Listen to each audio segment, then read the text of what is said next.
Aujourd'hui, il y a deux thèmes qui vont être abordés. Il y a un premier thème qui va être abordé, c'est la question du rapport entre la gestion de projet confrontée à l'innovation intensive.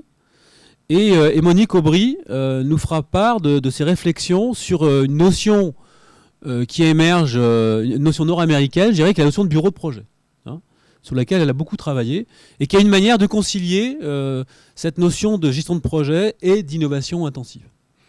Et puis après, il y aura un deuxième temps qui va durer jusqu'à demain, sur ces structures sociales un peu particulières qu'on appelle les comités de pratique, qui sont propres à générer des connaissances, hein. Et on essaiera de voir qu'est-ce que c'est ces communautés et quels enjeux pour les organisations, hein. Comment piloter ces organisations qui sont des structures informelles et comment elles peuvent s'aligner sur la stratégie de l'entreprise, comment on peut les piloter. C'est des questions qu'on va voir donc avec Jean-Philippe Boutz ici, qui est un grand spécialiste de ces communautés pilotées, et aussi Jean-Louis Barréa, lui qui est donc Knowledge Manager chez Essilor et qui nous fera part de sa réflexion, ça fait déjà une dizaine d'années que tu t'occupes de ces communautés, et il nous fera part comment aujourd'hui Essilor assume cette question de ce pilotage de ces communautés. Alors ils appellent ça, eux, des comités techniques, hein, on verra si c'est effectivement des comités de pratique, voilà, des choses à discuter. Et puis on terminera avec la fin de la... Alors on travaillera cet après-midi aussi sur un cas particulier qui est un cas que nous travaillons, c'est la comité pratique du Radio France, hein. Nous travaillons avec la comité de pratique des preneurs de son de Radio France à Paris. Et nous suivons de manière un peu longitudinale cette comité de pratique depuis plusieurs années. C'est une comité qui a plus de 10 ans d'existence. Et on essaie de comprendre c'est quoi cette alchimie du pilotage d'une comité de pratique, hein. Demain, on va élargir notre champ d'investigation et aussi se poser la question des comités épistémiques, hein, quelle différence on fait entre les comités de pratique et les comités épistémiques. On essaiera de faire ça. Et on essaiera de réfléchir, in fine, à l'articulation qu'on peut avoir entre le projet et les comités de pratique, hein. Sachant qu'aussi Monique nous aura rappelé le matin, c'est est-ce qu'on peut articuler bureau de projet et comité de pratique, hein. Voilà. Donc l'idée c'est ça. Est-ce que la fonction projet peut retirer des éléments de réflexion en termes de structuration de ces groupes projets par rapport à ces comités de pratique, hein. Alors, il y a une partie de la littérature qui dit non, il faut distinguer complètement les groupes projets et les comités de pratique, et puis il y a une partie de la littérature qui dit peut-être qu'il faut regarder les choses de manière un peu plus précise. Donc c'est là-dessus qu'on voudrait essayer de vous embarquer. Jeudi, on va travailler plutôt... Là, on était dans les projets en interne, hein, quelles sont les structures sociales au sein des projets qui permettent de générer des connaissances. Et jeudi, c'est plutôt une vision externe par rapport au projet, c'est l'acquisition d'une connaissance externe aux équipes projets, avec la question de comment une équipe projet peut mobiliser des experts, hein, une question extrêmement importante. Vous savez qu'aujourd'hui, les équipes projets n'ont pas les compétences pour réaliser leurs projets.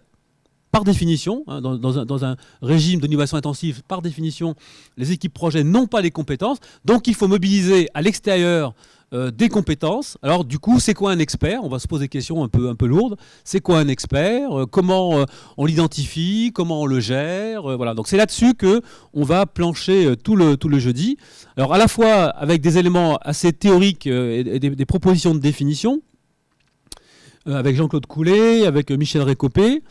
Et puis aussi, on aura des cas où on verra comment des chercheurs s'y sont pris pour identifier des experts expérientiels, hein, chez les sapeurs-pompiers, chez les marchés financiers, pour l'exploration de la planète Mars, etc. Donc on va essayer de voir comment effectivement on peut, en situation d'études de cas, comment on peut mobiliser des experts, hein. Bon, voilà un peu le contenu. Et puis on va terminer vendredi matin par un retour un peu sur l'innovation ouverte, hein, qu'est-ce que c'est cette innovation ouverte, avec les travaux d'Eric Schenck. Et puis on terminera avec une conférence de clôture de Jean-Louis Hermine, avec la question comment on peut mobiliser un patrimoine de connaissances pour faire de l'innovation, hein. Et donc du coup, qu'est-ce que c'est ce patrimoine de connaissances comme support à l'innovation. Et on terminera par une table ronde management des connaissances et management de l'innovation. Voilà un petit peu le programme un peu chargé, un peu lourd, hein, mais alors il faut savoir aussi que les chercheurs qui interviennent ici sont des chercheurs qui travaillent ensemble déjà depuis 3-4 ans et qu'on se retrouve tous les 3-4 mois. La dernière fois c'était à Rabat, avant c'était à Nancy, on va se retrouver à Paris dans 15 jours. Enfin voilà, donc c'est un groupe qui travaille d'une manière un peu intensive depuis plusieurs années et qui publie des articles, des numéros spéciaux et puis des ouvrages qui sont en préparation. Voilà le programme. Alors je voudrais tout de suite vous proposer quelques éléments d'introduction autour de ce workshop pour vous expliquer un petit peu d'où on parle, pour aborder ces questions de management de l'innovation et management des connaissances. Alors, l'argument, il est simple. L'argument, c'est un nouveau contexte économique contemporain qu'on appelle une économie de la connaissance créative, voilà comme on pourrait peut-être l'appeler aujourd'hui, et qui modifie les règles du jeu managérial. Ça, c'est un fait. C'est un fait. Et devant alors cette nouvelle économie capitaliste, je dirais, a une incidence tout de suite sur l'entreprise, c'est qu'il y a une obligation permanente d'innovation généralisée. Et ce, pour toutes les entreprises.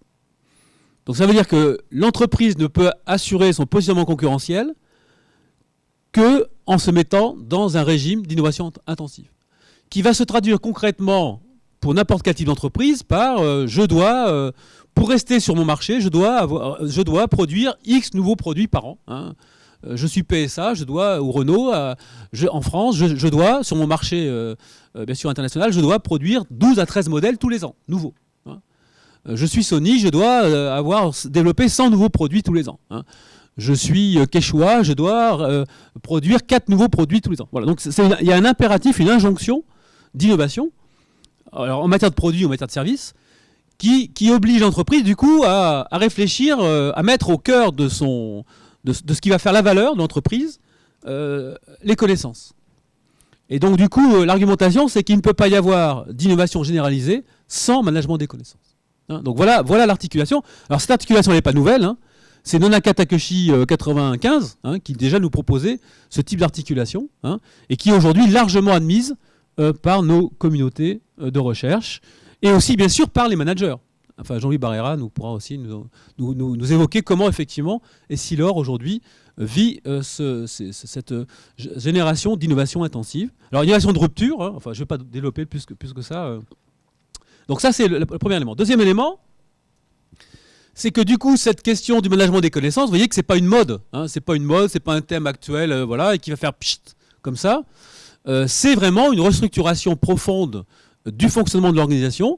C'est une nouvelle grille de lecture de l'entreprise qu'il va falloir construire, qu'il faut construire, que nous construisons. Là, je renvoie à une conférence qu'a fait Richard Derry lorsque nous avons fait notre colloque à Montréal. Donc Richard Derry, c'est un professeur de stratégie à HEC Montréal, qui a fait un bouquin qui s'appelle Les fondements de la gestion des connaissances, qui est la conférence qu'il nous a fait, une conférence plénière qu'il nous a fait en 2012 à Montréal. Et qu'il disait bien que, alors que pour certains, la gestion des connaissances n'est qu'une de ces modes qui, à l'instar de toutes les autres, sera éphémère, l'exploration des fondements de la gestion des connaissances laisse plutôt entrevoir un avenir plein de promesses. Et dans ce petit opuscule d'une centaine de pages, Richard Derry nous montre comment notre grille de lecture de l'entreprise change à partir du moment où nous sommes obligés de faire du management de connaissances pour générer de l'innovation. Donc c'est ça qui est en jeu. Alors là, j'emprunte à Patrick Coendé, qui était là à l'IMS en 2013, au mois de juin. J'animais un atelier à l'IMS sur le management des connaissances. Et donc je reprends ce schéma de Patrick Coendé, qui nous montrait bien qu'effectivement, j'ai mon processus d'innovation en bas, là, et on voit un développement un peu séquentiel d'un certain nombre de projets d'innovation qui sont là, et vous voyez tous là comme ça, avec la forme d'un entonnoir, d'accord. Mais pour que générer, alors on va voir les bureaux de projet, parce que les bureaux de projet vont articuler justement ces différents projets qui sont gérés en même temps, de manière simultanée dans l'entreprise. Et en même temps, il va falloir que j'articule le processus d'idéation, parce que pour avoir des projets, pour avoir 12 véhicules à un moment donné qui sortent tous les ans sur le marché, il faut quelques millions d'idées en amont. Donc du coup, c'est quoi une idée? Et comment transformer cette idée en projet? Eh bien, qu'est-ce que c'est une idée? Comment transformer cette idée en projet? C'est le champ du management des connaissances.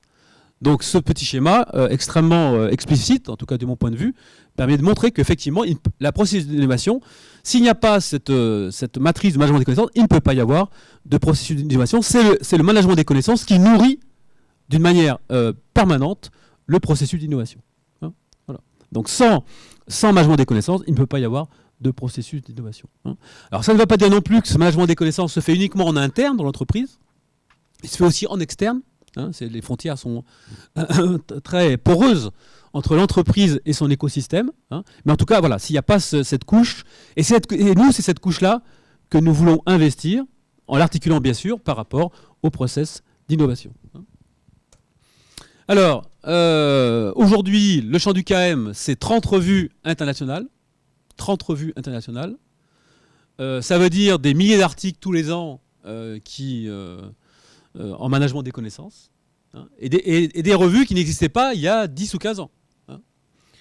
Ça veut dire aussi des associations académiques, dont l'association GEXO, donc qui est partenaire de ce workshop, qui travaille depuis 2008, qui a un colloque annuel, des workshops, des groupes de travail, des numéros spéciaux, management international, Vine, management à venir, knowledge management research practice, RIPCO, enfin tout ça c'est les numéros spéciaux qui sont sortis, soit qui sont en cours. Et cette association, elle regroupe une centaine de chercheurs. Ça va de l'informatique à la psychologie au management. Et le prochain colloque était donc le colloque 2013 était à Nancy, le prochain colloque est à Aix-en-Provence. Donc je dois l'avoir. Donc ça c'était le colloque de Nancy. C'était le workshop à Rabat dont on vient, et le prochain colloque donc c'est Aix-en-Provence 4, 5, 6 juin 2014. Et là nous serons au laboratoire, au LEST, laboratoire d'économie et sociologie du travail, qui est une équipe UMR CNRS. Bon voilà un peu. Donc c'est un champ extrêmement émergent, extrêmement prolifique, et où il y a effectivement une expansion croissante des connaissances. Et aussi dire que donc, on a Jean-Philippe Boutz ici, qui nous fait le plaisir et l'honneur d'être là avec nous, qui est aussi donc responsable d'une chaire qui a démarré, qui est une chaire de management des connaissances à l'école management de Strasbourg. Et donc il y aura un partenariat assez étroit entre la chaire de management des situations extrêmes à Clermont-Ferrand et la chaire de management des connaissances à l'école management de Strasbourg. Alors, ce que je voulais dire, on a entrepris un travail un peu lourd pour essayer de structurer les recherches en management des connaissances aujourd'hui. Parce que c'est quand même assez difficile, surtout le ticket devient un peu lourd maintenant sur le management des connaissances, ça devient une discipline qui est en train d'accumuler un corpus assez considérable. Et du coup, c'est assez difficile de s'y retrouver dans ce magma de publications. Et donc du coup, on a commencé à essayer de structurer un petit peu le champ. Et ce que je vous propose, c'est une première grille, qui est une première itération qu'on a un peu travaillé à plusieurs, et dont j'ai assumé un petit peu le programme. L'idée, c'est... je vais aller vite sur ce tableau, mais l'idée, c'est de dire peut-être qu'il y a 3 grands programmes de recherche en cours. Et la notion de programme de recherche, c'est au sens de Lakatos, c'est un épistémologue qui travaille beaucoup sur le sens. Enfin, il dit que la légitimité scientifique d'un programme de recherche, c'est justement sa capacité à durer et à perdurer, à progresser. Il faut que le programme de recherche il progresse. Donc je dirais il y a 3 programmes de recherche aujourd'hui en management des connaissances. Il y en a peut-être plus que 3, mais en tout cas c'est une manière de structurer les choses.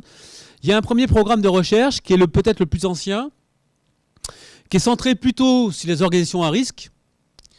Et ce sont les premières organisations à risque, qui se sont qui sont intéressées au management des connaissances par la question du retour d'expérience. Et vous savez qu'aujourd'hui, il n'y a plus aucune organisation à risque qui ne fait pas de retour d'expérience. Alors une organisation à risque, c'est quoi? C'est une centrale nucléaire, c'est une industrie chimique, c'est des opérations militaires, voilà. Et donc c'est les premières organisations qui sont intéressées au management des connaissances via la question des REX, ce sont les organisations à risque.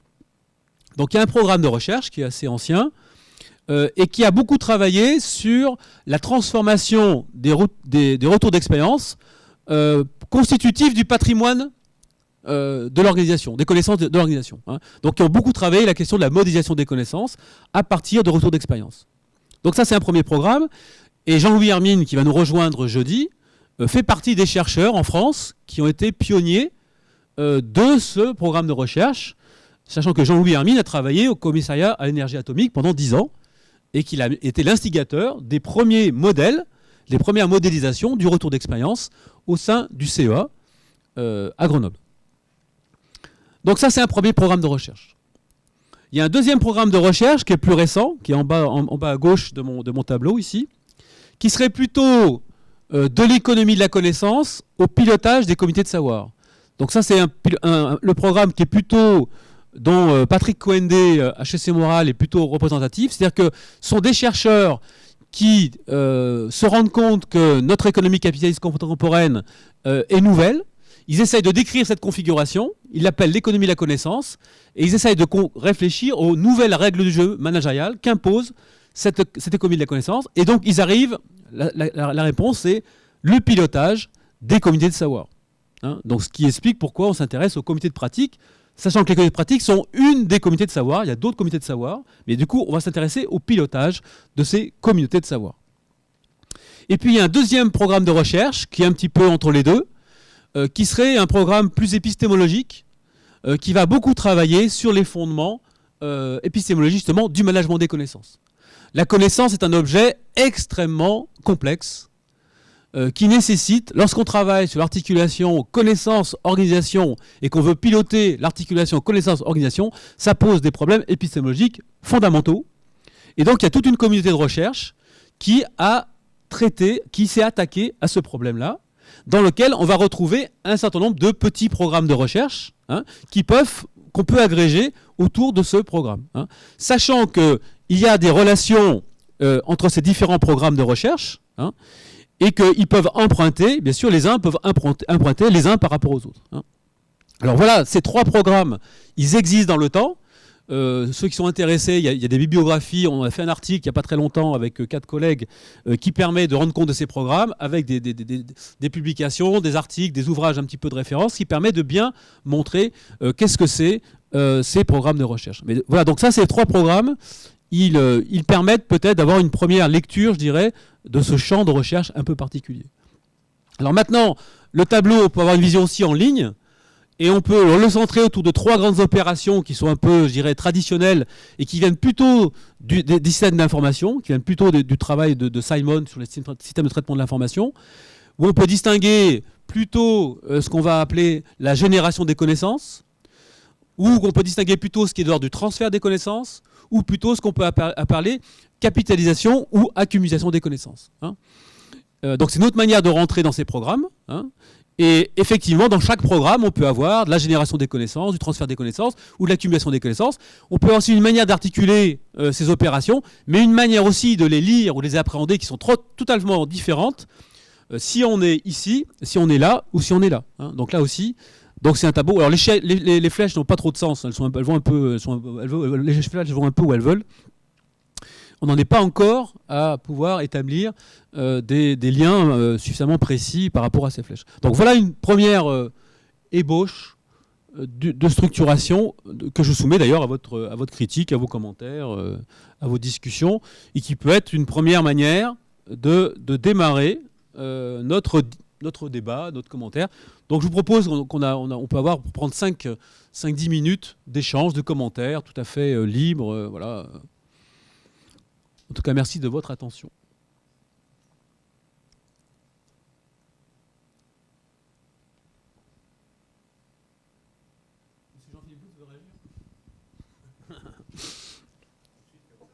D'entrée. Non, mais faut qu'on démarre, sinon je passe le micro comme ça.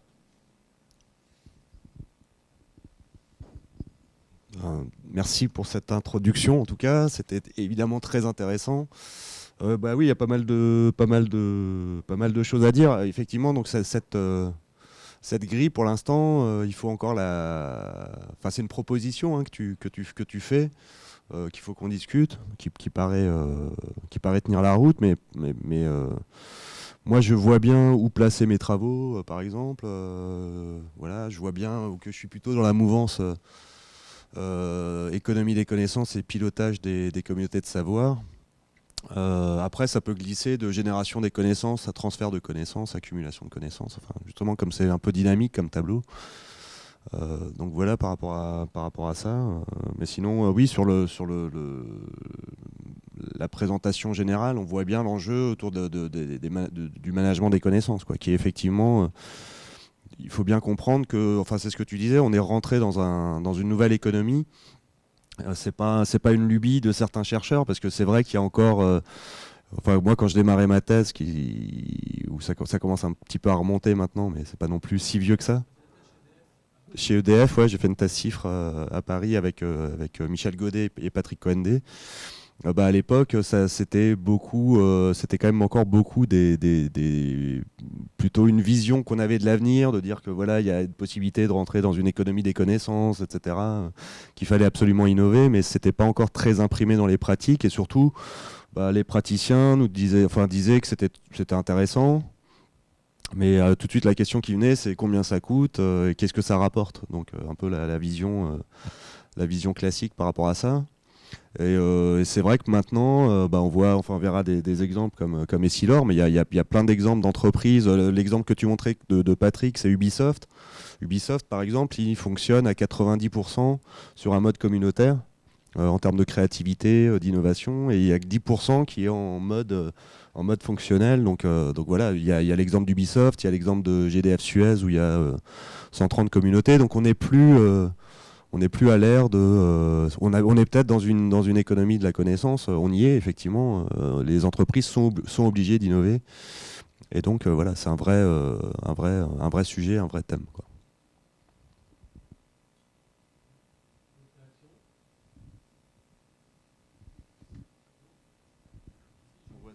Oui, moi je voulais juste faire une petite remarque sur les termes qui sont utilisés parce qu'ils me paraissent importants, notamment par rapport à des représentations qu'ils génèrent à tort. Et donc moi je discuterai volontiers des termes de transfert de connaissances et d'accumulation de connaissances, parce que pour moi c'est plutôt quelque chose de l'acquisition de connaissances, voire de l'aide à l'acquisition de connaissances, et quelque chose qui serait de l'ordre de la restructuration des connaissances plutôt que de l'accumulation. Et ça me paraît important dès le départ pour éviter de figer les choses dans des termes qui sont effectivement dangereux, parce que du coup, la connaissance est prise comme un objet statique qu'on peut déplacer d'un endroit à l'autre, sans qu'on se pose la question des processus qui sont sous-jacents à ce déplacement. Le problème du tableau, c'est que, bien évidemment, ces problèmes de recherche renvoient à des paradigmes qui sont très différents sur ce qu'est la connaissance. Le problème, oui, merci Jean-Claude, oui, je suis tout à fait d'accord avec toi. Le problème, c'est que ces programmes de recherche renvoient à des paradigmes qui sont très différents sur ce qu'est la connaissance.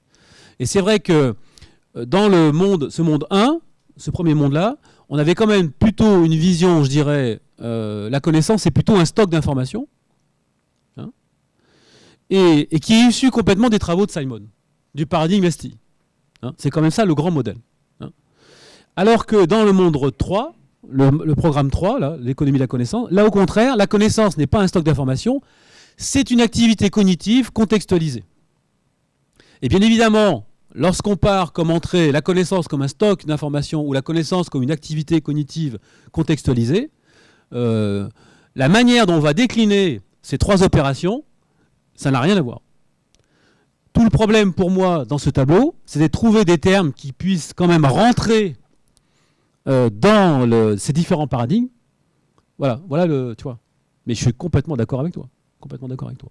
Alors, donc la question, c'est de dire, est-ce que ces termes, j'essaie de trouver des termes qui me semblaient les plus adaptés, enfin, de mon point de vue, pour rendre compte de la variété des programmes de recherche. Voilà. En disant, bah, effectivement, voilà mais bien évidemment, voilà.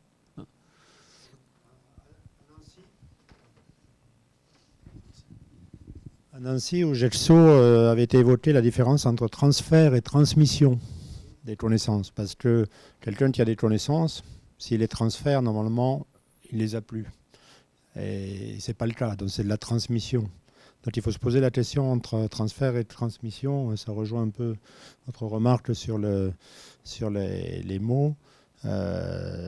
Normalement, quand vous avez accumulé des connaissances, si on vous demande de les transférer à d'autres personnes, vous les gardez toujours.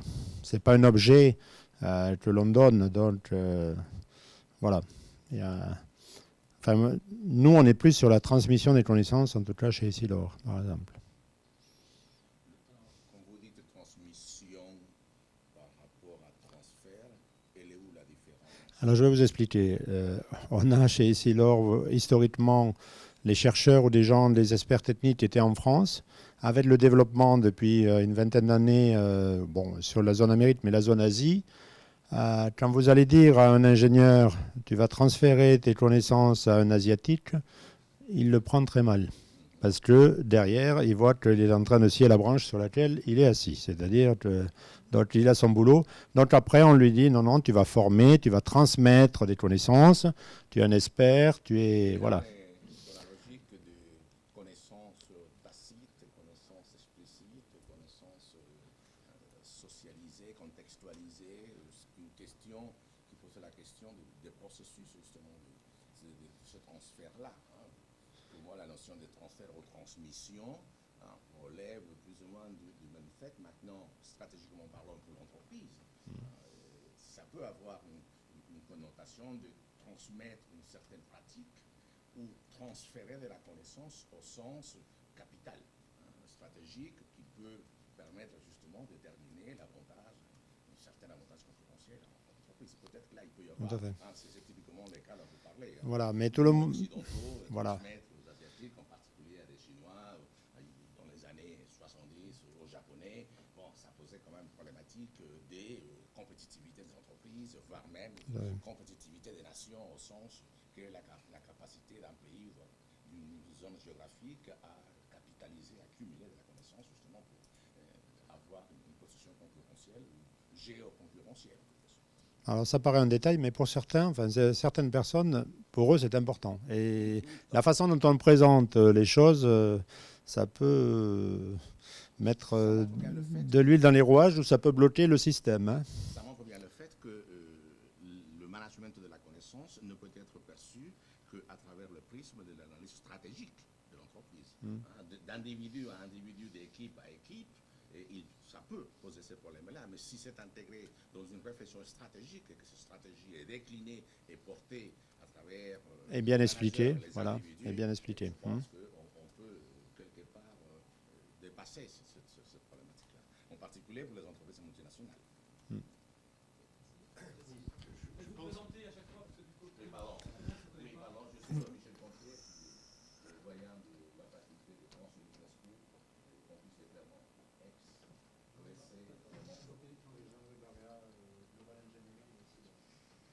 Yassine Ouzani, donc maître de conférence en contrôle de gestion. Donc en fait, ça rappelle aussi le problème de l'appropriation des connaissances. C'est-à-dire, quand on travaille sur le capital immatériel, on se pose toujours la question qui est propriétaire de ce capital. Est-ce que c'est le salarié ou c'est l'entreprise? Et ça pose problème aux comptables. Comment retranscrire un peu ce capital, cette accumulation de capital, dans les bilans comptables en forme salarié, mais qui est propriétaire de ce capital connaissance au sein de l'entreprise? Est-ce que c'est l'entreprise ou c'est le salarié? Ça pose toujours le problème de l'appropriation. Donc d'où le problème de transfert ou transmission de connaissances. Vous voyez le niveau de complexité dans lequel nous sommes entraînés lorsque nous mettons la connaissance au cœur de ce qui fonde la valeur de l'entreprise. Ok, eh bien, je crois qu'il est temps de laisser la parole à Monique Aubry pour la conférence d'ouverture. Voilà. Merci. Merci beaucoup, Pascal. Je pense que, d'abord, j'aime présenter debout. J'espère que je ne sais pas s'il y a des normes. Non, il n'y a pas des normes. Tu fais comme tu le veux. Là, c'est... Ah, oui. Par contre, tu vas utiliser le micro. Voilà. Est-ce que je dois? Oui. Si, voilà, ça rentre. Voilà. Alors, je voudrais rapidement te présenter. D'abord, remercier à Monique de venir nous rejoindre ici à Clermont-Ferrand, de Montréal. Dire donc qu'elle est professeure titulaire donc à la chaire de management de projet de Brian Ops à l'École supérieure de gestion de l'UQAM à Montréal. Et que nous avons entrepris une collaboration avec Monique depuis déjà plusieurs années, qui a donné lieu à l'organisation d'un colloque à Montréal à l'ESG en 2009. Et puis des publications, un numéro spécial dans la revue PMJ Project Management Journal, un bouquin aux presses universités du Québec et un ouvrage qui va être traduit chez Routledge à New York au mois de juillet 2014. Et que c'est un plaisir de travailler avec toi depuis de nombreuses années. Et merci de nous faire cette conférence d'ouverture sur un thème sur lequel tu as beaucoup travaillé depuis de longues années, puisque tu as travaillé ça depuis ta thèse, je crois, sur le... Voilà. Voilà, donc merci Monique de venir nous apporter tes cadres théoriques nord-américains à nos réflexions plus européennes, souvent, toujours. C'est mon plaisir. Merci. Bon, alors comme je disais, je suis ravie d'être ici avec vous et de partager le fruit des travaux. Ça fait un peu plus d'une dizaine d'années que je travaille sur, je vous dirais, je m'intéresse davantage à la question de comment les grandes organisations font-elles et quels sont les enjeux qu'elles rencontrent pour faire face à la réalisation de multiples projets. Donc, comment fait-on? Quelles sont les structures que l'on met en place? Quels sont les mécanismes de décision pour mener à bien un ensemble de projets, souvent des ensembles de projets concurrents dans les organisations. Et ce faisant, je me suis particulièrement intéressée à un de ces mécanismes-là, qu'est le bureau de projet. En fait, ça nous a servi aussi de porte d'entrée dans les organisations pour voir un peu les niveaux de formalisation. Il faut dire que je suis venue au domaine académique après une carrière relativement longue, je pense d'une bonne vingtaine d'années, comme gestionnaire, comme professionnel et gestionnaire de la gestion de projet dans une grande organisation bancaire au Québec. Donc, et petit à petit, comme j'aime aller à l'école, après les enfants, il y a une vie, n'est-ce pas? Alors, j'ai repris mes études avec une maîtrise et puis finalement, j'ai continué avec un doctorat en gestion de projet, spécialisé en gestion de projet. On peut mettre la présentation, si vous voulez me donner une petite minute. Alors, je vais déposer ça. Tu as besoin encore d'alimentation pour ton ordinateur ou pas? Ou je te le mets là-bas si tu veux.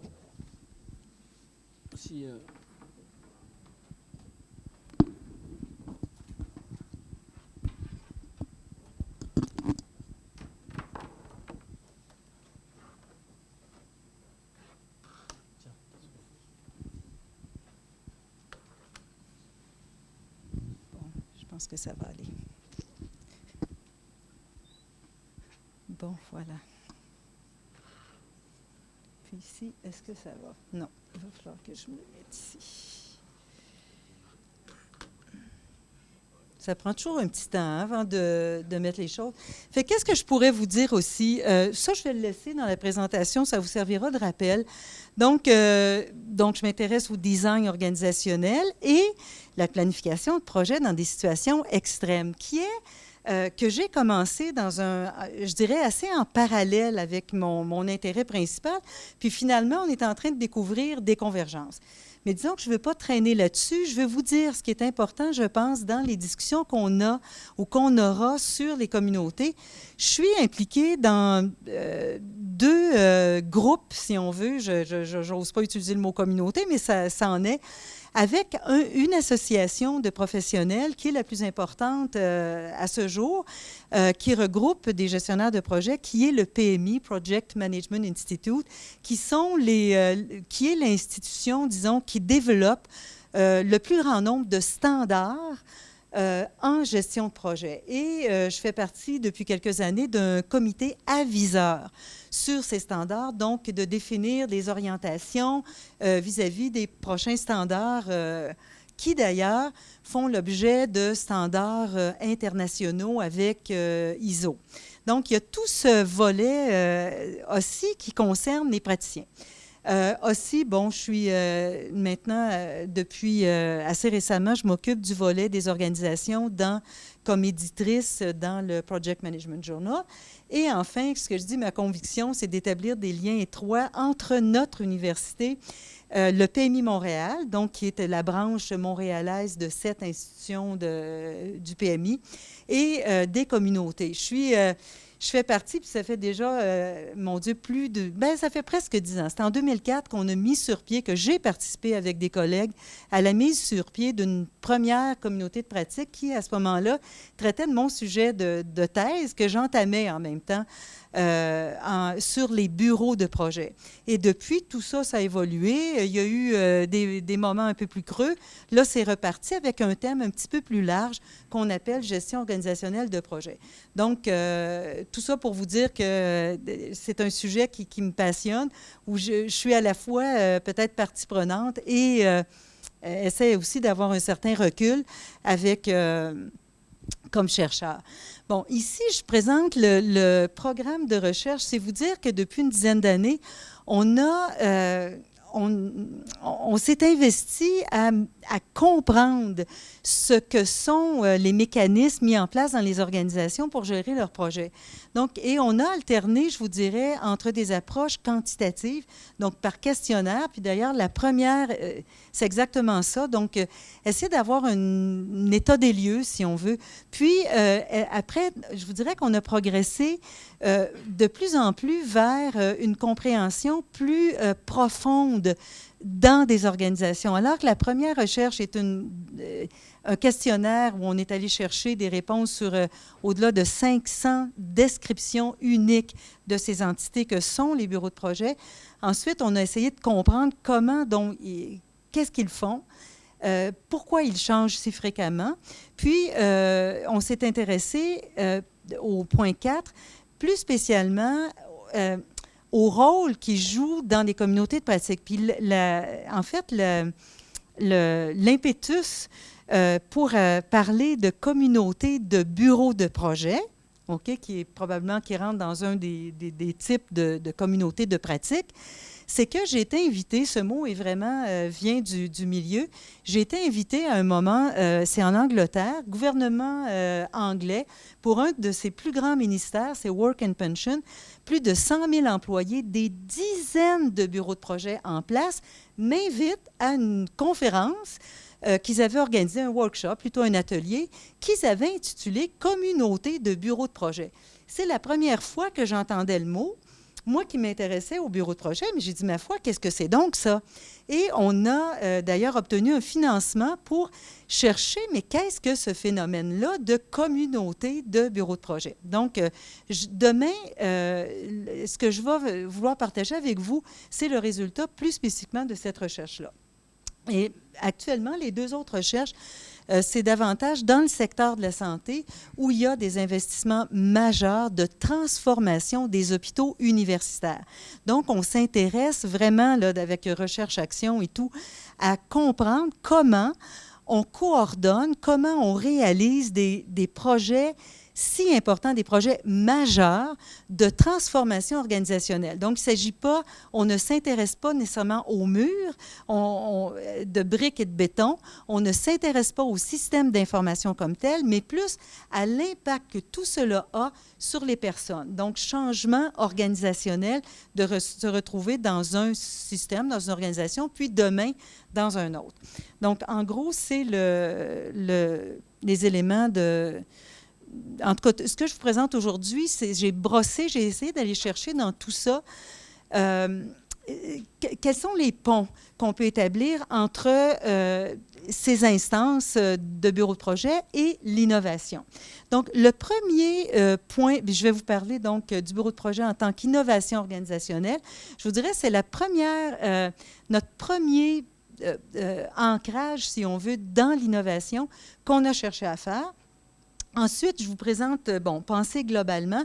En fait, tout ça nous a amené, au cours de ces recherches-là, à se dire, c'est bien beau de s'intéresser à cette unité-là, OK, d'un bureau de projet, mais c'est insuffisant pour bien comprendre l'organisation, pour bien comprendre le contexte dans lequel ces unités-là s'inscrivent. Ensuite, on dit le chaos versus l'ordre. C'est un peu ce qu'on observe en ce moment, puis on n'est pas les seuls à le dire, il y a d'autres chercheurs, plusieurs voient dans la mise en place de processus formels et de standards dans les organisations un retour au retour à la cage de fer. Bon, alors, est-ce que c'est ce qu'on veut? Est-ce qu'on voit vraiment, en fait, comment comment on peut innover, comment on peut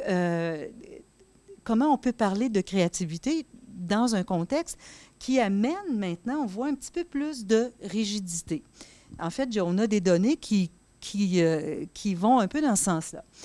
Et enfin, le dernier point où, en tout cas, je trouverais ça intéressant de partager quelques éléments avec vous. Surtout dans les secteurs de la santé, il y a des exigences, mais alors là, très formelles en termes de retour sur investissement, une pensée très rationnelle. On met en place on développe des projets, on met en place du management et on exige que ces actions de management soient justifiées par un retour sur investissement. Fait que nous, ce qu'on dit, c'est on n'est pas certain qu'on puisse... D'ailleurs, on est convaincu que c'est peut-être pas la voie qu'il faut suivre.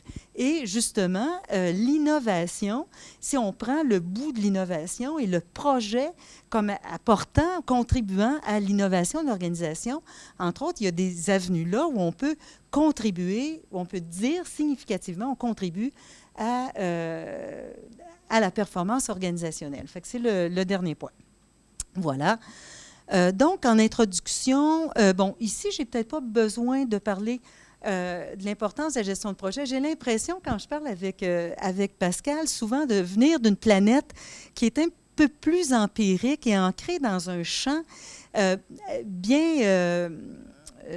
avec des frontières, je dirais, gestion de projet. Bon, moi, c'est de là où je viens, fait que c'est sûr, c'est de ça dont je vous parle. C'est un peu moins, je vous dirais, knowledge management que projet. Donc, on s'intéresse, je ne sais pas qui est transversal à l'autre, mais on voit qu'ici, qu'il y a un croisement.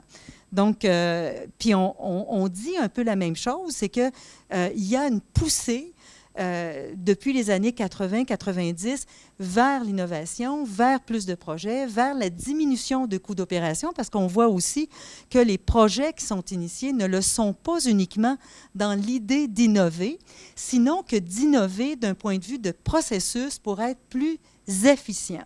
Ce méchant mot, comme disait Mintzberg, mais c'est ce qu'on observe. Donc, de ça, quand on a dans les organisations 1 ou 2 projets, ben, on peut les réaliser à même les structures que l'on a qui sont là. Mais quand on a des dizaines, voire des centaines de projets réalisés en parallèle, eh bien, qui ne fonctionnent pas nécessairement selon les modes opérationnels connus, standards, ben, on peut se poser des questions. Comment donc quels sont les mécanismes de coordination qu'on veut mettre en place pour assurer leur réalisation à meilleur coût et tout ça. Donc, c'est un peu ce qui nous a amené à entreprendre ce programme de recherche. Ce qu'il faut savoir aussi, c'est que ce qu'on appelle bureau de projet a différentes définitions, différentes approches. Nous, on s'est intéressé à des entités qui s'appellent bureau de projet ou pas, ça c'est sans importance, mais des entités organisationnelles, virtuelles ou pas, donc qui sont sur un organigramme ou pas, mais qui ont comme mandat de s'intéresser à plusieurs projets, donc non pas un seul, OK, ce qui existe, mais nous, ce n'est pas notre objet, et qui, en même temps, font plusieurs fonctions, ont plusieurs rôles, OK?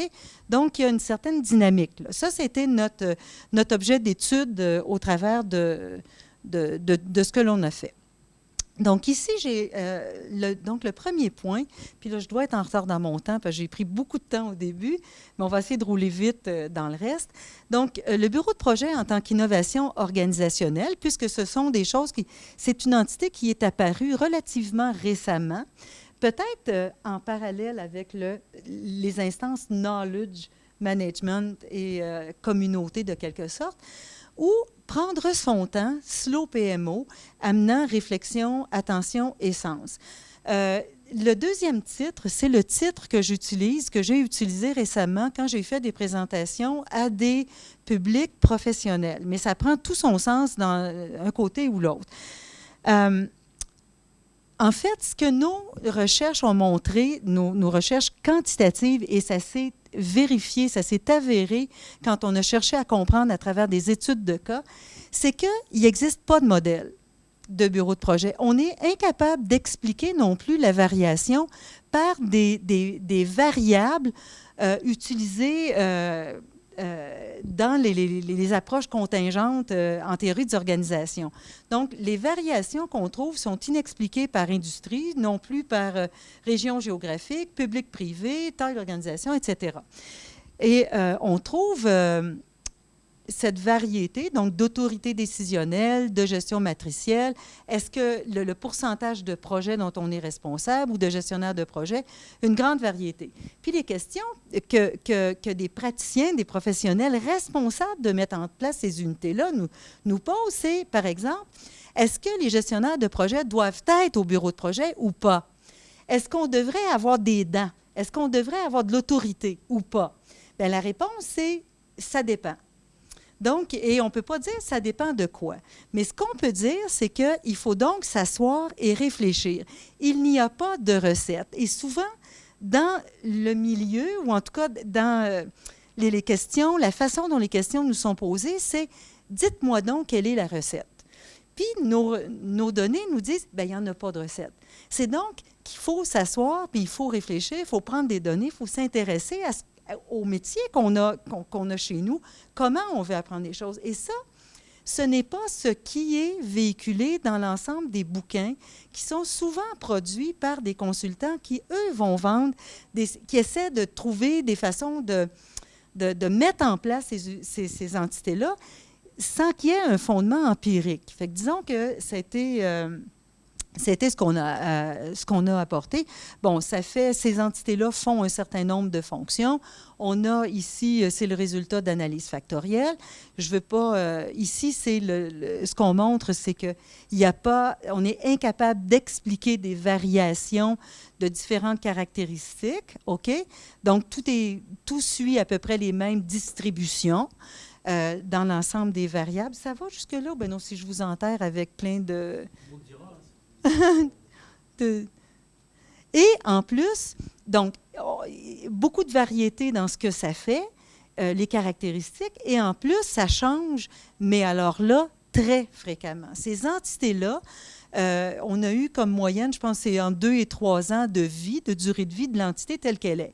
Donc, il y a beaucoup de changements. Puis les gens, encore là, ce qu'on entendait, le discours, c'est, bien, ton bureau de projet était mauvais, puisque tu le changes. Là, maintenant, on sait ce qu'on a à faire. Là, on a un bon bureau de projet. Ce qui était avant était mauvais.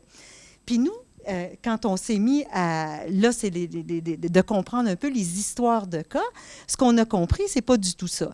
C'est, en fait, c'est que ici, c'est une approche très... une approche ancrée de données.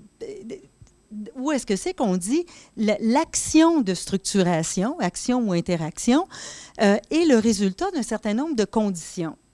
Ces conditions vont se décliner en événements. Oui, il arrive des choses à l'extérieur, comme la crise économique, ne serait-ce que l'élection d'un parti politique de tel... ça peut avoir une incidence, ou des événements internes, des fusions, acquisitions. J'entendais que même dans le milieu universitaire, ça se passe. Dans les systèmes de santé, ça se passe. Entre les entreprises, ça se passe. Et tout ça, ces événements-là peuvent avoir, et ont des incidences sur l'organisation et bien sûr leur projet et bien sûr la façon dont on va choisir de les coordonner. Et donc, ça change pour ça. Et ça change également à cause d'un certain nombre de tensions qu'on peut appeler dans certains cas conflits, préoccupations, qui se construisent dans le temps. Et peu importe la structure qui va résulter de ces tensions-là, on va inévitablement recréer d'autres tensions qui vont se construire dans le temps. Et ça se construit avec les changements de l'environnement et tout ça. Donc, ce n'est pas que le résultat, la structure résultante était mauvaise en soi. Okay? C'est plutôt le fait qu'on change, que l'environnement change. Ne pas changer pourrait justement, dans certains cas, être très mauvais si on utilise cette opposition entre bon et mauvais. Bon, merci. Donc, d'un point de vue de pratique, ce qu'on a découlé, c'est que nos conclusions, c'est que c'est donc le design, c'est un vrai travail. Ce qui n'avait pas l'air de faire, c'est comme si on met en place, on suit une recette. Donc, on n'a pas besoin de s'en occuper, on suit une recette. Mais nos résultats nous disent plutôt qu'il faut s'investir. Il faut s'investir dans apprendre qu'est-ce qu'on veut faire, comprendre ce qu'on a à faire et aussi rester très sensible au changement de l'environnement interne, externe, etc. Donc, c'est là ce qui nous a amené à parler d'awareness, sense-making avec VIC et tout ça. Donc, c'est nos ancrages théoriques. Puis c'est là, tu sais, j'ai eu l'occasion hier de parler un peu avec Pascal. Et ça, les gens, les professionnels qui écoutent ça disent « Ah oui, ah oui ». Mais on dirait qu'à la fin, même si on a fait des ateliers avec eux de journée ou c'est très difficile pour eux à saisir ce que ça veut vraiment dire. Et il n'est pas rare qu'à la fin d'un atelier qui aura duré une journée où on aura échangé, fait travailler des gens par équipe et tout ça, qui arrivent à la fin de la journée nous reposer exactement les mêmes questions. Mais moi, dans mon cas, est-ce que vous me suggérez que qu'on ait plus d'autorité ou moins d'autorité? Donc ça, c'est je vous dirais, une des facettes qui reste encore à explorer. Bon, pensez globalement, ici, je veux juste vous montrer un peu la réalité qu'on découvre quand on s'intéresse aux mécanismes de coordination.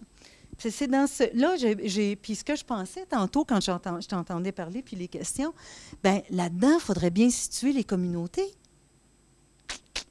pour les communautés d'experts. À ce jour, quand on essaie de comprendre la réalité des projets, on se trouve face à une multitude d'instances qui ne communiquent pas ou peu entre elles. C'est ça qu'on trouve.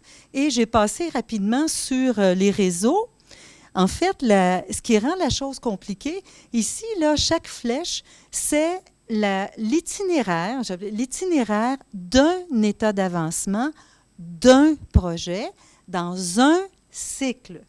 OK? Donc, il y a, dans une organisation où j'ai fait ce dessin-là, on a plus de 20 endroits, 20 lieux, il y en avait 23, je crois, lieux de contrôle du projet.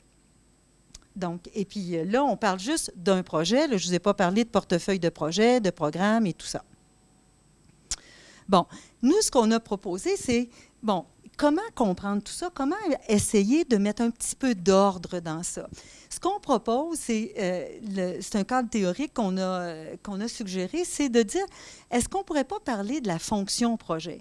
Une fonction éclatée, une fonction qui ne réside pas dans une unité fonctionnelle comme une unité d'affaires. Ce n'est pas une unité qui serait éclatée, mais qui aurait comme mandat d'accrocher stratégie et performance et qui réaliserait un ensemble de fonctions dans certaines structures, avec certains processus, et ancré, bien sûr, dans la gouvernance de l'organisation.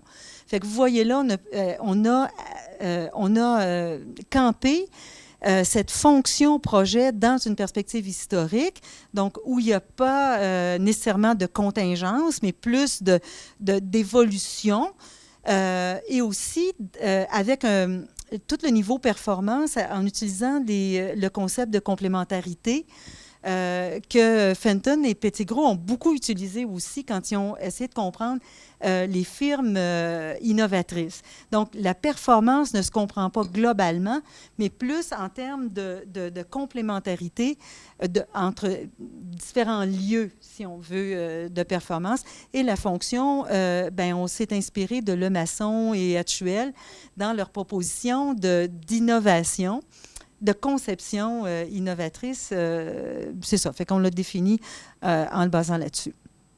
Donc, ici, j'ai dit chaos versus ordre. Bon, ici, ce qui est étonnant, c'est bien sûr que quand on parlait de toute l'approche projet et des structures organiques sont issues des années 60, disons, et on a mis en place dans les grandes organisations toutes sortes de variétés d'approches matricielles. Et on a parlé à ce moment-là avec Midler de projectification, où le projet émergeait donc de façon très, très dynamique et organique. Bon, comme je le disais tantôt, le terme programmification a été proposé par une équipe anglaise qui, eux, travaillent justement sur des programmes pour dire, bon, mais oui, on est à mettre en place donc des approches qui viennent encadrer les projets, qui s'ajoutent aux projets. Et ce faisant, bien entendu, on apporte une rigueur et jusqu'à un certain point, on peut se questionner, on réintroduit des rigidités. Donc, voilà, c'est avec notamment une gestion de programme, de portefeuille de projet. Et en parallèle, on voit que quand on s'intéresse à la littérature normative avec ses standards, bien, on voit que tout ça a généré une panoplie de standards. Maintenant, on est rendu avec effectivement des standards de programme, standards sur les portefeuilles, standards même au niveau de la gestion organisationnelle de projet et sa maturité. OK? Donc, on vient réintroduire, en tout cas, on peut se poser la question, est-ce qu'on est en train de réintroduire une cage de fer? Donc, c'est ça. Et certains chercheurs, excusez, on est bilingue, certains chercheurs ramènent l'idée il faut retourner à des approches plus organiques qu'on peut appeler KO pour certains. OK? Parce que et le projet, en soi, il s'agit d'innover, il s'agit d'innovation. Et moi qui fréquente la communauté, autant de chercheurs que de praticiens de gestion de projet, vous dire que j'entends très, très peu la notion j'entends le mot créativité, je ne l'entends pas. OK, je ne l'entends pas. On est en train de mettre en place plein de mécanismes de contrôle, mais très peu, en tout cas, de ce que j'entends, évidemment, je ne suis pas, d'autres pourraient vous dire le contraire, mais moi, je ne l'entends pas du tout. On a travaillé quand on a travaillé sur justement les communautés de bureaux de projet, on a proposé de regarder les relations qui existaient. On a d'abord travaillé là-dessus, les relations qui existaient entre les bureaux de projet. Alors, on est parti avec ça. On dit, si on regarde les types de relations, on travaillait avec un géographe spécialiste des réseaux, Johannes Glockler, qui était à l'Université d'Heidelberg. Alors, une unité peut contrôler une autre unité peut être complètement dépendante, un peu en servitude par rapport à l'autre, et autrement, on a un égal à égal de partenaires. Ce qu'on a trouvé, on a trouvé surtout des réseaux de contrôle, certains en service, je rends des services, mais beaucoup en contrôle. On a trouvé aussi beaucoup d'îles isolées, c'est-à-dire d'instances qui carrément ne se parlent pas. Et même la petite flèche qui existe, que j'ai mise là, souvent les gens nous disent chez nous, il n'y en a pas de petite flèche. Chacun fait sa petite affaire. Et on a trouvé très peu. On a trouvé quand même certains éléments. Demain, je vais vous donner quelques exemples de mécanismes qui ont été mis en place dans certaines organisations là-dessus. Mais très peu de partenariats. Et on travaillait avec un géographe qui nous a proposé cette représentation très spatiale pour situer nos trois rôles. Donc, au sommet, on a plus de contrôle. Sur la gauche, plus de servitude, disons, et sur la droite, du partenariat.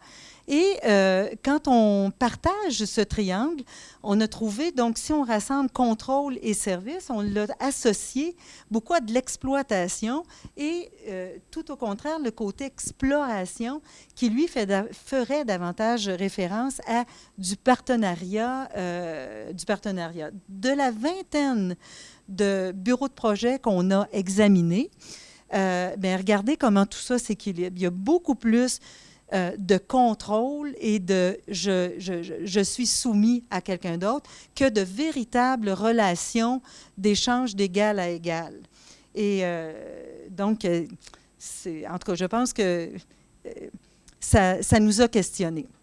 en fait, ce qu'on se disait, et demain, est-ce que c'est un mythe? Est-ce que c'est le mot communauté, quand on l'entend communauté de bureau de projet?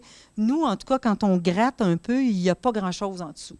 Il y a mieux à faire. Donc, je pense que les exemples qu'on va partager au cours des prochains jours, ça va être pour moi très, très, très intéressant. Donc, un dernier moment, j'ai travaillé avec ce cadre de référence ici, moi que j'aime beaucoup pour travailler la performance, c'est-à-dire c'est un modèle qui groupe 4 conceptions différentes de la gestion de projet qui nous vient de Quinn et Rohrbach, 83. OK? Donc, relations humaines, système ouvert, but rationnel, c'est là où on trouve les retours sur investissement, et processus interne. Bien sûr, quand on parle de gestion de projet, on est beaucoup dans les processus. Dans cette recherche-là, c'est une recherche-action, OK, où on est parti, ce qu'on voit complètement à gauche, c'est la situation. On avait 2 groupes de répondants, si on veut, qu'on a rencontrés en interview et à qui on a demandé de compléter un petit questionnaire sur leurs valeurs. Et ce qu'on a trouvé, c'est que le Executive Board Partners, eux qui étaient en rapport direct avec le ministère et répondaient aux attentes du ministère en termes de retour sur investissement, se situent complètement dans les buts rationnels. Eux, c'est on veut atteindre notre indice de retour sur investissement, c'est tout, un point à la ligne. Et à l'inverse, mais complètement diamétralement opposé, on trouve les personnes qui travaillent au bureau de projet, incluant son directeur, qui, eux travaillent complètement sur autre chose. Pour eux, les projets de transformation, ça contribue au développement personnel. Le développement des compétences. Et au cœur de tout ça, l'humain, le patient, la qualité des soins aux patients. Fait qu'au début, vous voyez, si on évalue la performance de cette entité bureau de projet dans le regard de ces 2 groupes-là, eh bien, on ne va pas à la même place. En tout cas, on ne choisit pas les mêmes actions. Et on a travaillé avec la directrice de ce bureau de projet-là qui a entrepris de mettre en place, de développer des partenariats, de créer des espaces de dialogue entre ces personnes-là. Bien, pas juste entre ces personnes-là, mais dans l'organisation. Et on s'est retrouvés, on a fait des entrevues 1 année après, au temps d'eux, et l'image qu'on trouve, parce que les gens se sont parlé, parce qu'il y a eu des échanges, on trouve à avoir partagé sur un certain nombre de choses. L'idée n'étant pas d'arriver à une vue absolument commune et partagée complètement, mais au moins qu'on se comprenne. Et ce qu'on trouve ici, bien sûr, c'est les personnes qui travaillent au bureau, ça s'appelle Transition Support Office, le TSO, qui travaillent dans ce bureau de projet-là, sont restés un peu sur leur position quant à l'importance de l'humain. Mais ils partagent, tout le monde partage le fait que, regardez en Open System, c'est là où on trouve toute l'innovation. Tout le monde s'entend pour dire ce projet-là ou ces projets-là qu'on entreprend doivent contribuer à l'innovation, doivent apporter une contribution à changer nos façons de faire telles qu'elles sont aujourd'hui. Les 2 partagent sur le fait de dire, nous comprenons qu'il faut atteindre des objectifs financiers, OK? Donc, il y a partage là, c'est ce qui est gris.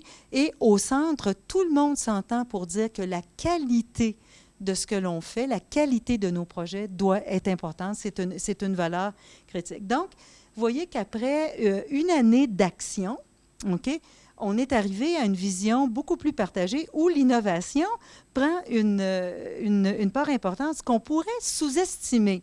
Je vous dirais que quand on parle de performance projet ou performance de cette entité-là, bureau de projet, rares sont les papiers ou les intérêts, je vous dirais, les enjeux qui tournent autour de l'innovation, alors qu'on voit ici que ça a quand même un rôle important. Voilà. Perspective théorique sur l'innovation, j'ai mis un peu ce sur quoi, en ce moment, ce qu'on a comme perspective. Donc, la première en haut, c'est sur les tensions et paradoxes, parce que c'est issu beaucoup de cette vision sur la performance. Donc, comment on fait, comment on vit dans ce milieu de tension et paradoxe. Le changement organisationnel, c'est bien sûr les patterns de changement, notamment avec Van de Ven.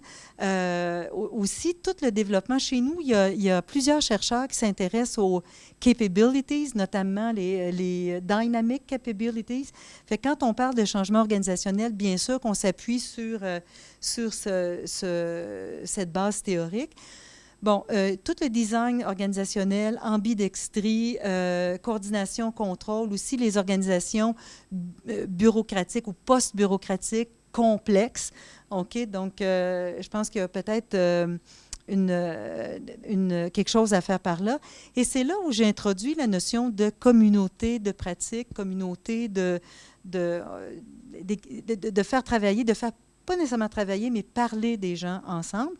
Il y a aussi en bas à gauche quelque chose d'intéressant sur le temps et la temporalité. Les projets, ce sont des instances temporaires, puis en termes donc ça pose un problème en termes de savoir, de connaissances. Plus particulièrement, il faut s'intéresser à ça, sinon c'est en pure perte. Et quel rôle les instances comme les bureaux de projet sont également plus ou moins temporaires. OK? Fait que comment jouer avec ça? On s'est intéressé, j'ai une stagiaire postdoctorale qui travaille sur Knowledge Governance avec le rôle dans les bureaux de projet en santé, ils ont un courtier de connaissances, un knowledge broker. Donc, quel est son rôle par rapport par rapport au développement des connaissances ou à la gestion des connaissances?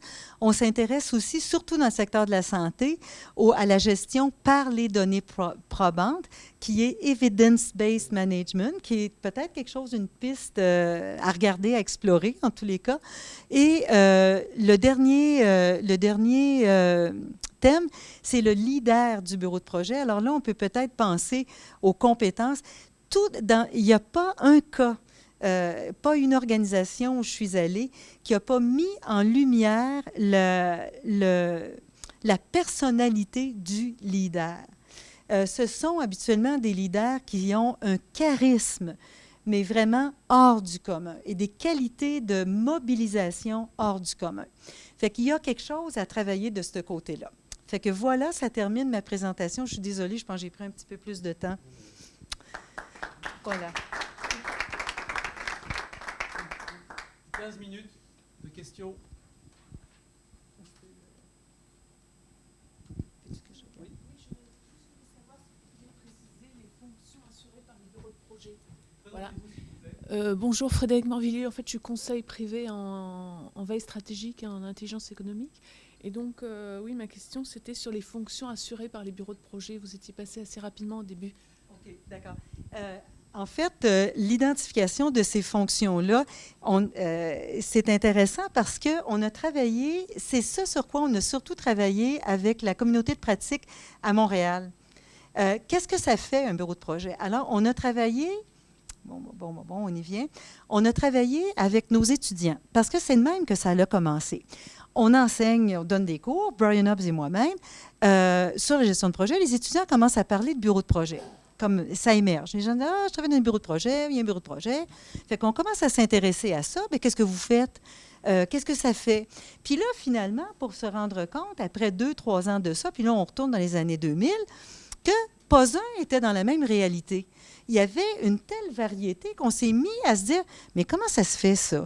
Et puis, il y avait bien quelques bouquins par des consultants où on disait qu'il y avait 3 modèles de bureaux de projet, les petits, les moyens, les gros, pour dire quelque chose. Et on se disait, mais ça ne cadre pas avec la réalité qu'on entend de nos étudiants.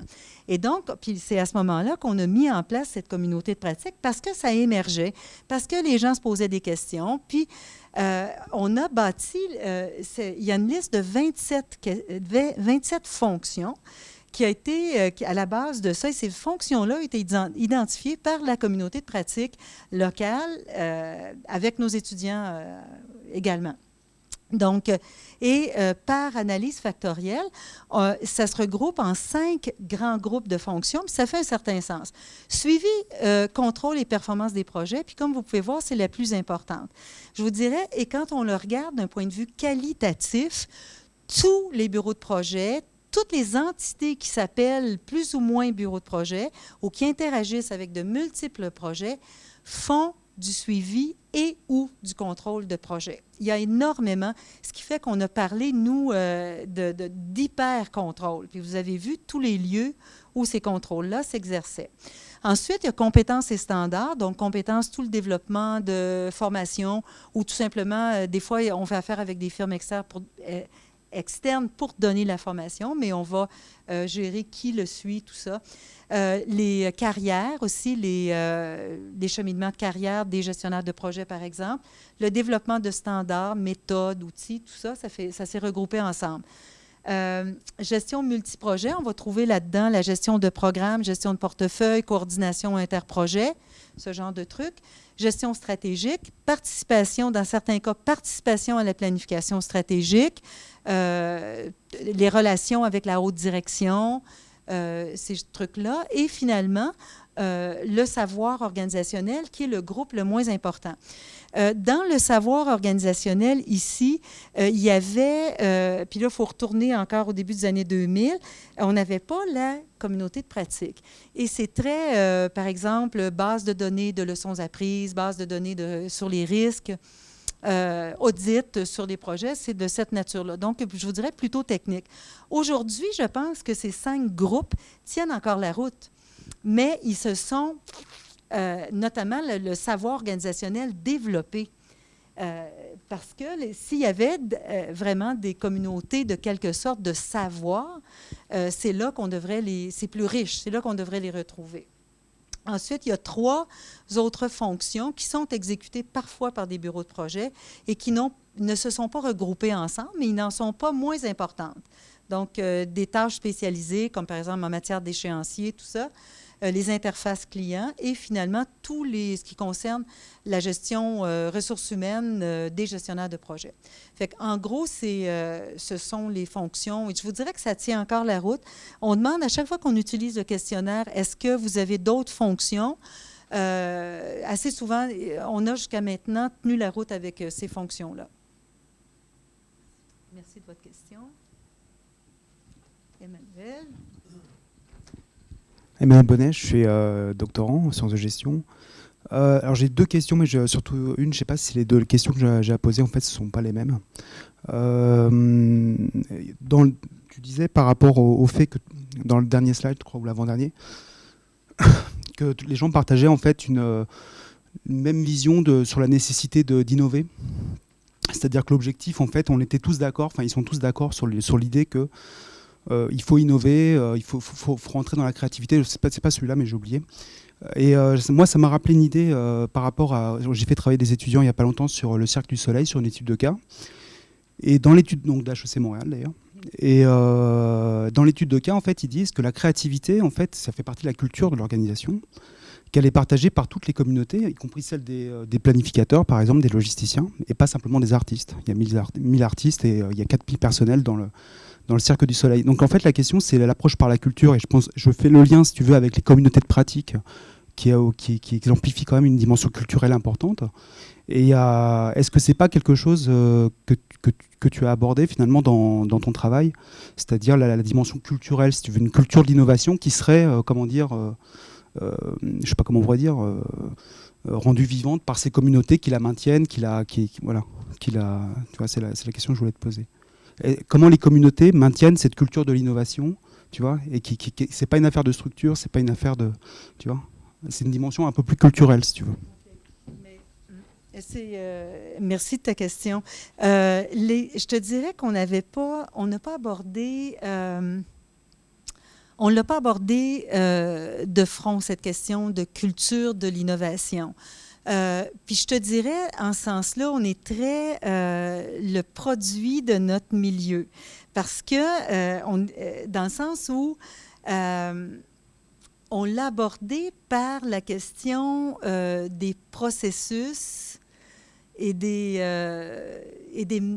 mécanismes de coordination. Tu sais et il est probable que peut-être qu'on est passé à côté de quelque chose au niveau de la culture d'innovation. on a parlé de culture de gestion de projet comme étant une culture. On avait un certain nombre de questions, aussi d'interactions sur la culture liée à la gestion des projets. Mais quand on dit ça, déjà, je pense qu'on se ramène sur le côté processus puis encadrement. Moi, je pense. C'est peut-être... faut dire que, tu vois, dans les cas qu'on a eus, dans un des cas, on a bien Ubisoft, OK? Qui avait, tu vois, on retourne dans les années 2005, 2004, 2005. Ils avaient bien quelques petits trucs. D'abord, c'était c'est la seule organisation que j'ai jamais rencontrée organisée par projet. Tu sais, non, eux autres, c'est pas matriciel, c'est vraiment par projet. Ça confirme, je ne sais plus, est-ce que c'est qui avait dit qu'il y avait essentiellement là, qui était organisé par projet, puis vraiment, moi, ça a été ce que j'ai observé. Mais très peu encore d'activités de partage. Mais c'est là où il y en avait le plus. Mes autres organisations, c'est beaucoup du service, beaucoup du télécom, outre UBI, je n'ai pas d'autres organisations culture, disons. Je ne sais pas si ça y fait quelque chose, mais on a observé très, très peu de ce qui pourrait s'apparenter à une communauté de pratique. Très, très peu. Fait que quand tu me parles de culture de création, de créativité, d'innovation, il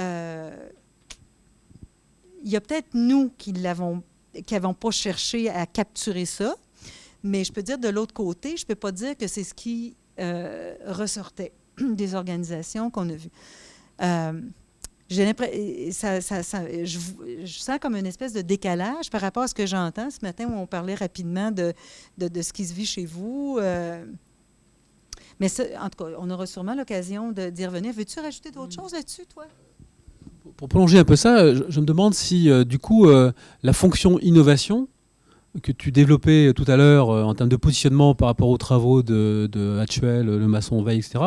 Est-ce qu'on la retrouve là? Parce que du coup, on a une vision quand même plutôt, je dirais, projet, mode développement, quand même centrée sur, je dirais, une gestion de portefeuille de projet. Avec du contrôle, on arrête, on continue, enfin tu vois. Donc il y a cette vie, avec aussi une posture extrêmement hiérarchique et formalisée, construite, tu vois, articulée avec la stratégie, enfin bon voilà. Mais du coup, on sait bien que ça génère pas d'innovation, comme tu dis. Hein.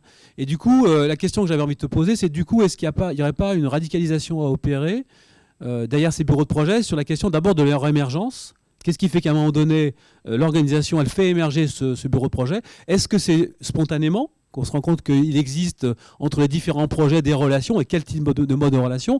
Ou est-ce que c'est au contraire le patron qui dit bah non, il va falloir créer une instance qui gère, stop, on arrête, on continue les projets, on a 100 projets, comment, etc. Hein, et je dirais, est-ce qu'il n'y a pas une manière d'opposer deux manières? Je dirais une première approche sur des bureaux de projet plutôt qui partent du haut de la direction, qui sont relativement formalisés et qui sont centrés sur une fonction qui est plutôt la gestion de portefeuille, et puis une autre type de bureaux de projet qui sont plutôt qui partent du bas, qui sont plutôt spontanés et qui seraient plutôt centrés sur le management des connaissances, sur les retours d'expérience, sur les bonnes pratiques en matière de gestion de projet ou d'innovation. Enfin, tu vois, je voudrais bien est-ce qu'on peut opérer ce contraste, si tu veux, entre vraiment deux pour caractériser, parce que du coup, en fait, à la limite, j'ai envie de dire que derrière tous ces cas-là, du coup, vous dites on ne peut pas en dégager de genre ou de principe, parce que du coup, il renvoie peut-être des choses très différentes en tant que telles, quoi. Et que du coup, ce serait quoi la bonne clé d'entrée pour faire une partition, tu vois, de ces bureaux de projet,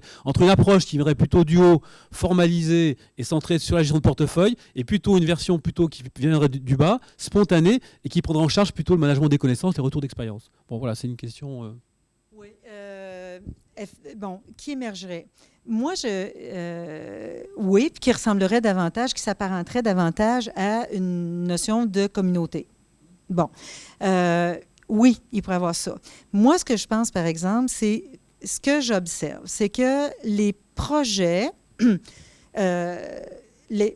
y a ces projets qui se réalisent, tous ces projets qui se réalisent, et où le savoir, les connaissances, puis moi, c'est ce qui me fascine, puis je pense que vous voyez ça également, c'est que le projet, c'est bien là où on a les connaissances les plus fines, les plus avant-gardistes de tout ce qui se fait dans l'organisation. C'est là où on a développé on est à l'avant-garde, à la frange de...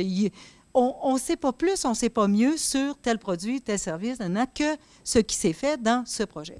Et, observation, il y a peu de mécanismes que j'ai observés qui venaient construire là-dessus.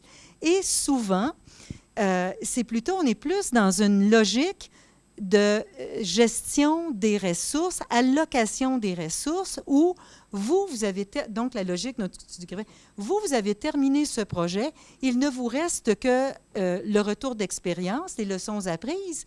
Eh bien, tout bad pour les leçons apprises, on a un nouveau projet dans le carton et vous êtes là-dessus. Alors, les leçons apprises, balancer, ce qu'on a appris sur ce projet, balancer. Puis, regardez, et c'est très, très en ligne. Ce que je vous dis, on n'est pas les seuls à le trouver. C'est très en ligne avec des recherches faites par Terry Williams, entre autres, d'Angleterre, il y a 5% des projets où on se donne la peine de faire le retour d'expérience. Imaginez, ça se confirme. Donc, moi, je pense qu'il y a un virage. Moi, j'aime beaucoup cette idée de ramener la créativité. Dans ce que tu as montré, le schéma de co-indette, on voit, je ne sais pas si... Moi, j'ai cliqué là-dessus. On voit ce qu'on appelle une gestion de portefeuille de projet avec les stage gates, avec les gates. Et ça, c'est en gestion de projet, ça, c'est très classique aujourd'hui. Et dans cette idée, dans ce qu'on a vu là, il y a toute la créativité, l'innovation qui est présente dans le dessin, dans ce que nous propose co-indette. Bien, moi, je n'ai jamais vu une figure comme celle-là. On met en place tout ce qu'il faut pour choisir des idées, pour être capable de les ramener dans un portefeuille de projet éventuellement, mais on ne s'intéresse pas à comment on va générer des idées, à valoriser des idées. Moi, je ne vois pas ça. Prenez le standard, la dernière version 2012 du standard des...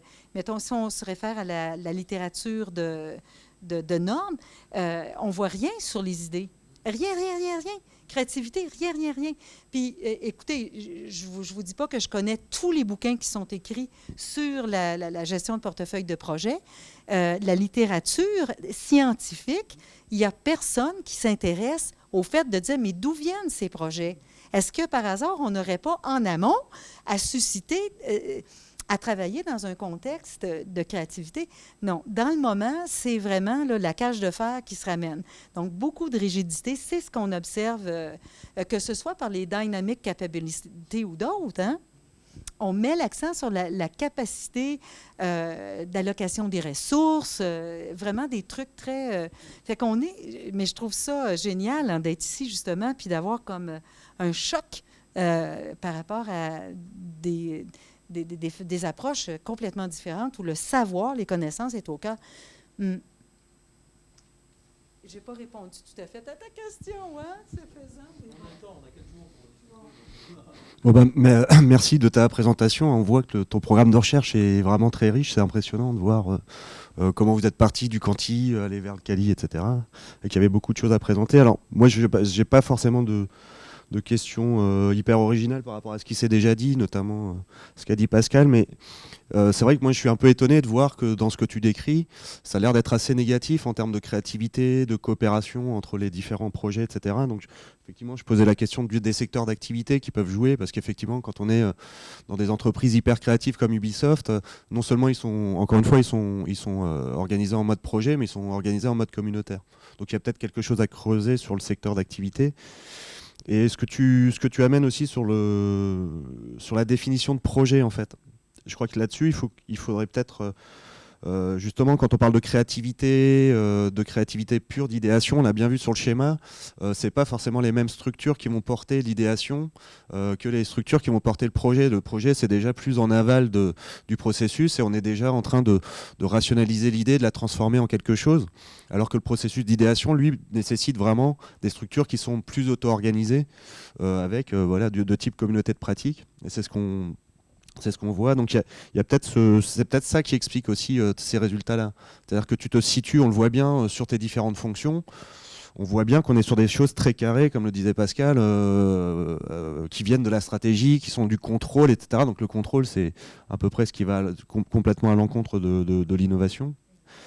Et donc, je ne sais pas, est-ce que tu as une réflexion là-dessus sur comment tu situes l'idéation et la créativité dans tes projets? Est-ce que ça rentre dans certains projets que tu as vus? Ou alors est-ce que c'est vraiment quelque chose qui est très en amont et qui n'est pas dans tes terrains en fait? Ça, oui, tu touches un point dans le projet. J'aime bien définir le projet comme étant l'anticipation de quelque chose, OK, qui se conçoit en amont dans des toutes premières phases de l'idée au mécanisme, au processus de réalisation. Bon, cependant, quand je te dis ça, effectivement, oh mon Dieu, ça, il faudrait que j'y réfléchisse un peu plus longuement. Mais tu me prends à chaud là. Je pense que la façon qu'on a de décliner un portefeuille de projets par rapport à la stratégie, c'est très, très réalisation. Mais tu vois, et pourtant, une stratégie d'organisation devrait comprendre des projets d'idées. Donc, on n'a pas différencié ça, on n'a pas posé cette question-là. Mais effectivement, je pense que ça apporte un bon point où si on partageait des projets qui sont en idéation, des autres, peut-être que ça nous donnerait une autre image. Parce qu'ici, on peut penser qu'ils sont tous en mode plutôt réalisation, mais ce qui n'était pas l'objectif. Nous, c'est le projet à partir de l'idée. Puis d'autant plus, si tu pars de la stratégie d'organisation, à quelque part, tu as bien un ensemble dans ton portefeuille, tu as bien certains de ces projets-là qui émergent, qui sont juste à l'idée au moment où on y pense. Et je te dirais, tous ces outils-là, tous ces mécanismes-là qui sont en train de se mettre en place avec des gestions de portefeuille incluent les toutes premières étapes. La littérature normative ne l'inclut pas toujours, par contre. Mais dans ce qu'on observe, nous, on voulait tout inclure en tous les cas. Dans nos définitions, on terminera par là et on ira au cocktail après pour échanger ensemble. Donc, juste pour signaler, nous dans nos définitions, alors ça fera l'objet aussi de la table ronde, mais il y a quand même pas mal de travaux qui établissent une vraie différence entre communauté de pratique et groupe projet. C'est que la communauté de pratique, elle est auto-organisée et un groupe projet, l'objectif et les moyens pour tendre vers l'objectif est fixé par la hiérarchie. C'est la hiérarchie qui va dire on va travailler sur ce sujet-là, on va développer une démarche qualité, on va développer un prototype. Donc c'est elle qui donne l'objectif et c'est elle qui va nommer le chef de projet. Donc il y a une structure qui est hiérarchique, alors que la communauté de pratique, elle est dans de l'amélioration continue, dans l'échange de pratiques, etc. Et les gens y participent totalement librement. Donc déjà sur le mode de fonctionnement, c'est pas la même chose. C'est pas la même chose. C'est-à-dire que la communauté de pratique, en plus, elle peut durer 20 ans, alors qu'un groupe projet, il y a un temps défini.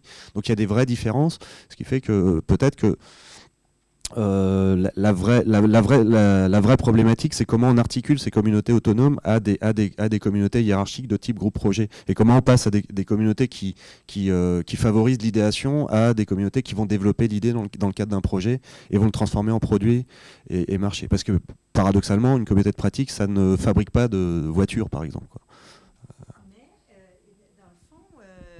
Puis là, on anticipe un peu sur la rencontre en tout cas, ce que je voulais vous présenter demain, mais c'est toute cette idée de slack, cette idée de temps.